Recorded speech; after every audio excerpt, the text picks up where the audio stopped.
अस्सलाम वालेकुम जी, welcome back to my channel. उम्मीद करती हूँ आप सब लोग खैरियत से होंगे। आज हम लेसन 10 का लास्ट टॉपिक कवर करेंगे और इस लेसन को कंप्लीट करेंगे।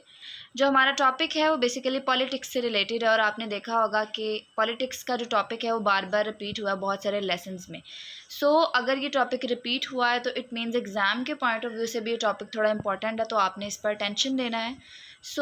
अगर हम टॉपिक देखें तो पॉलिटिक्स ऑन बैक स्टेज है। इसमें हमने क्या स्टडी करना है, इसमें हमने पॉलिटिशियंस की रोज़मर्रा की एक्टिविटीज़ को स्टडी करना होता है, ना सिर्फ उनकी पब्लिक अपीयरेंस को स्टडी करना होता है बल्कि बिहाइंड द सीन वो क्या है उन सब चीज़ों के ऊपर जो है वो फोकस करना होता है। ठीक है, इस चीज़ को स्टडी करना थोड़ा सा हार्ड होता है क्योंकि इसमें जो है वो उनकी आप कह लें प्राइवेट वर्क स्पेस जो है उनमें जाना शामिल होता है, जो कि एक तरह से दखल अंदाजी की वजह बन सकता है। ठीक है, मगर क्या है कि रिसर्चर्स जो है वो केयरफुल मेथड्स यूज़ कर सकते हैं, जैसे कि आप कह लें ऑब्जर्विंग डेली वर्क, उसके अलावा कंडक्टिंग डिटेल्ड इंटरव्यू और उनकी एक तरह से पैरवी करना, ठीक है, उनकी इजाज़त से समझने के लिए जी कि कैसे डिसीजंस और स्ट्रेटजीज़ जो हैं वो लिए जाते हैं, किए जाते हैं अमली तौर पर। ठीक है, ये जो सारा पैराग्राफ है, ठीक है, इसमें एक तरह से हमने सियासत की जो एक बिग पिक्चर होती है उसको स्टडी करना है। ठीक है, ये सियासत की आप कह लें मुकम्मल तस्वीर को समझने के लिए ज़रूरी होता है। अगर हम सियासत के बारे में पढ़ रहे हैं या पॉलिटिशियंस की स्टडी कर रहे हैं, उनकी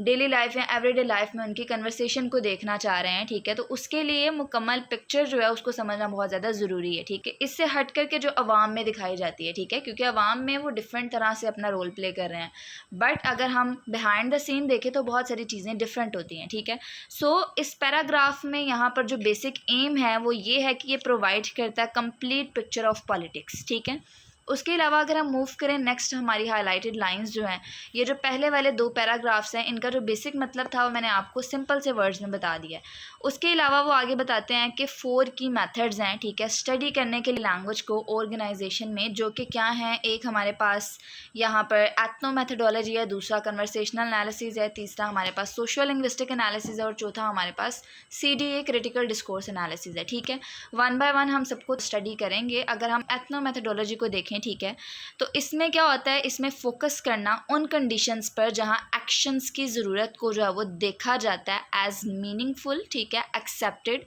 इस तरह से देखा जाता है। फॉर एग्जांपल, हम एक एग्जांपल से इसको समझते हैं कि जैसे मीटिंग में हम क्या करते हैं, हम वेट करते हैं अपने टर्न का, ठीक है, हम इंटरप्ट नहीं करते किसी को, हम बाकायदा फॉलो कर रहे होते हैं कुछ सर्टेन अनस्पोकन रूल्स। ठीक है, तो वहाँ पर जहाँ हम वेट कर रहे होते हैं, ठीक है, तो ये एक तरह से आप कह लें हम उन कंडीशंस को फॉलो कर रहे होते हैं जहाँ पर एक्शंस की ज़रूरत को देखा जाता है एज मीनिंगफुल, एज एक्सेप्टेड आप कह लें। ठीक है, ऐसे ही अगर हम मूव करें नेक्स्ट, जो हमारा मेथड है वो होता है बेसिकली कन्वर्सेशनल एनालिसिस। ठीक है, ये देखता है कि कैसे लोग स्पीकिंग के टर्न लेते हैं, ठीक है, और ये फोकस करता है आप कह लें शॉर्ट इंटरेक्शन पर समझने के लिए कम्युनिकेशन रूल्स को इन ऑर्गेनाइजेशन। ठीक है, उसके अलावा अगर थर्ड पॉइंट देखें वो हमारे पास बेसिकली सोशल लिंग्विस्टिक एनालिसिस होता है। ठीक है, लाइक कैसे सोशल फैक्टर्स जैसे कि आप कह लें एज हो गया, क्लास हो गई और जेंडर हो गया, जो कि असर डालते हैं लैंग्वेज यूज़ पर, हम उसको स्टडी करते हैं।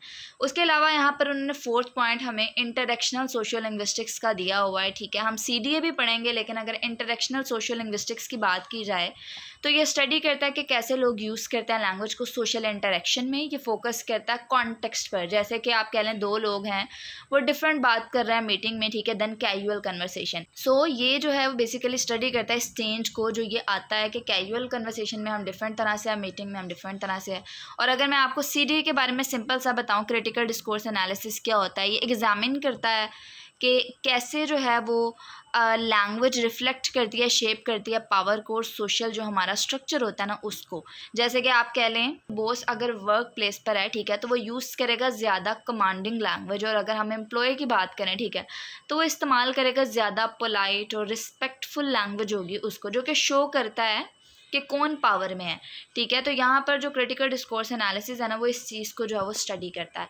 उसके अलावा अगर हम मूव करें नेक्स्ट लाइन पर, यहाँ पर बताया गया कि होल्स्टाइटर जो है उसने स्टडी किया था कि कैसे NGO जो है वो असर डालते हैं चाइल्ड प्रोटेक्शन की डिसीजन मेकिंग पर एट UN, कह लें यूनाइटेड स्टेट। ठीक है, फिर उसके अलावा दुरांटी जो था उसने भी एग्जामिन किया था लैंग्वेज यूज़ को US सेनेटर कंपेन जो था उसमें। ये याद करने वाला नहीं है, जस्ट ये कुछ एग्जाम्पल्स दी हुई हैं कि यहाँ पर बेसिकली बेसिकली वो आगे जो है वो ऑब्ज़र्व करते हैं डिफरेंट तरह के रोल्स जो कि पॉलिटिक्स के थ्रू लिए गए थे, किए गए थे कुछ फ़ैसले, ठीक है। आप लोग इसको रीड कर सकते हैं, अदरवाइज़ इंपॉर्टेंट नहीं है।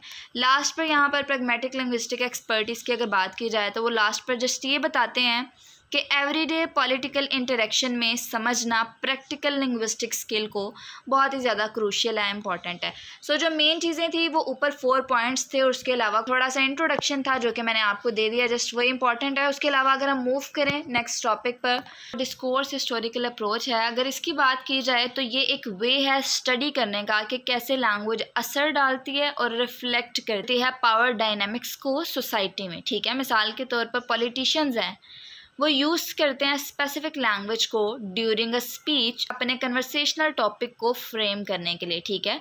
उसके अलावा आप कह लें कि डिस्कोर्स हिस्टोरिकल अप्रोच एनालाइज करता है ना सिर्फ वर्ड्स को, बल्कि साथ में कैसे वो आर्ग्यू करते हैं उस चीज़ को भी एनालाइज करता है, और कुछ साथ में आप कह लें अंडरलाइंग अजम्पशंस होती हैं जो कि एम्बेडेड हुई होती हैं लैंग्वेज में, ठीक है, उसको भी जो है वो स्टडी करता है, ठीक है।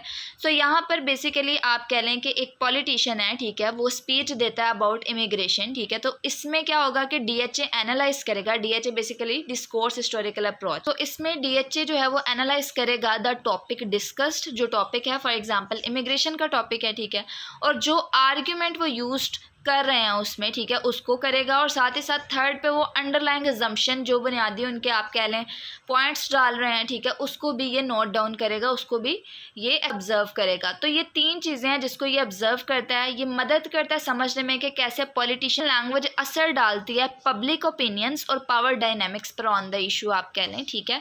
सो जस्ट ये चीज़ यहाँ पर देखी जाती है। अगर आप आगे देखें तो यहाँ 3 डायमेंशंस बताई गई हैं डीएचए की, ठीक है, उसमें वही बताया गया जो मैंने अभी आपको बताया टॉपिक, ठीक है। उसके अलावा स्ट्रेटजीज जो यूज करते हैं कि कैसे आर्ग्यूमेंट्स बनते हैं, ठीक है, और थर्ड पे क्या होता है कि वो अंडरलाइंग अजम्पशंस होते हैं, लैंग्वेज कह लें, लैंग्वेज चॉइस, बिलीव्स वगैरह, वो सारी चीज़ें। तो ये चीज़ें यहाँ बताई जा रही थी। उसके अलावा अगर सेकेंड पार्ट में देखें तो वहाँ बताया गया है कि डिस्कोर्स हिस्टोरिकल अप्रोच में जो है वो सिस्टमेटिक क्वालिटेटिव एनालिसिस कंसीडर करता है 4 लेयर ऑफ कॉन्टेक्स्ट। अब जस्ट यहाँ पर नाम बताए गए हैं, ठीक है। फर्स्ट में उन्होंने बताया है कि इंटरटेक्सचुअल और इंटर डिस्कुर्सिव रिलेशनशिप, मतलब कि कैसे डिफरेंट टेक्स्ट और आप कह लें डिस्कशंस जो है रिलेट करती हैं एक दूसरे से। सेकंड पर अगर देखा जाए तो सोशल एंड सोशियोलॉजिकल वेरिएबल आ जाता है, ठीक है, लाइक आप कह लें सोशल फैक्टर्स लैंग्वेज के बाहर जो इफेक्ट करते हैं कम्युनिकेशन को।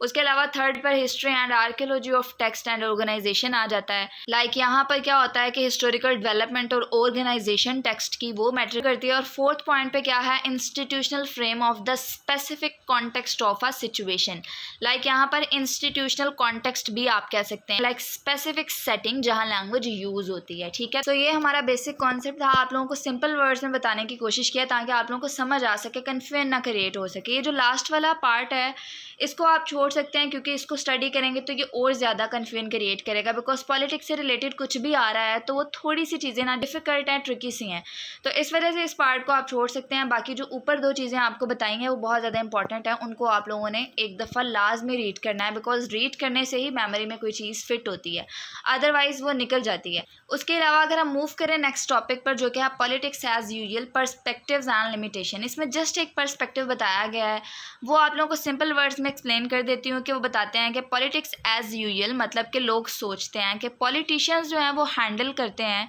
बहुत से अर्जेंट इश्यूज़ को सही से, ठीक है, अपने कॉग्निटिव मॉडल की बेस पर, ठीक है। उसके अलावा वो बताते हैं कि बिलीफ जो है वो बेस्ड करता है हमारे कॉग्निटिव मॉडल पर, ठीक है, जो कि मदद करता है समझने में और याद रखने में इवेंट्स को, ठीक है। सो दोनों क्या है, पब्लिक और पॉलिटिशियंस जो हैं वो रिलाई करते हैं कॉग्निटिव मॉडल पर समझने के लिए क्विकली और रिस्पॉन्ड करने के लिए क्विकली, ठीक है। लेकिन वो यहाँ पर बताना चाह रहे हैं कि सियासतदान जो हैं वो इसके बरक्स अगर देखा जाए तो अक्सर अफरा तफरी और गैर मतवक्कापन से निमटते हैं, ठीक है, इसको मैनेज करते हैं एक्सप्रेशन और रूटीन्स के ज़रिए, ना कि सिर्फ आप कह लें इल्मी नमूनों के ज़रिए। सो वही बात है कि बैक आप कह लें क्या है, बिहाइंड द सीन क्या है, वो चीज़ें ऑब्ज़र्व करना, वहाँ से बहुत सारी चीज़ें आपको पता चलती हैं। तो उस चीज़ को वो पॉइंट आउट कर रहे हैं, उस चीज़ को हाईलाइट करना चाह रहे हैं कि ऐसे पर्सपेक्टिव जो हैं वो बेसिकली पब्लिक के हैं जो कि उनके कोग्निटिव मॉडल की बेस पर है, ठीक है, लेकिन पॉलिटिशियंस जो हैं वो अपने कोग्निटिव मॉडल की बेस पर जो है वो सॉल्व करते हैं डिफरेंट या अर्जेंट इशूज़ को। जस्ट ये एक पर्सपेक्टिव जो है वो यहाँ पर हाईलाइट किया गया है। बाकी ये जो चीज़ें हैं आप लोग पढ़ना चाहें पढ़ लें, अदरवाइज़ ना भी पढ़ें तो कोई मसला नहीं है। मिलते हैं नेक्स्ट लेक्चर में, तब तक के लिए दीजिए इजाज़त। अल्लाह हाफिज़।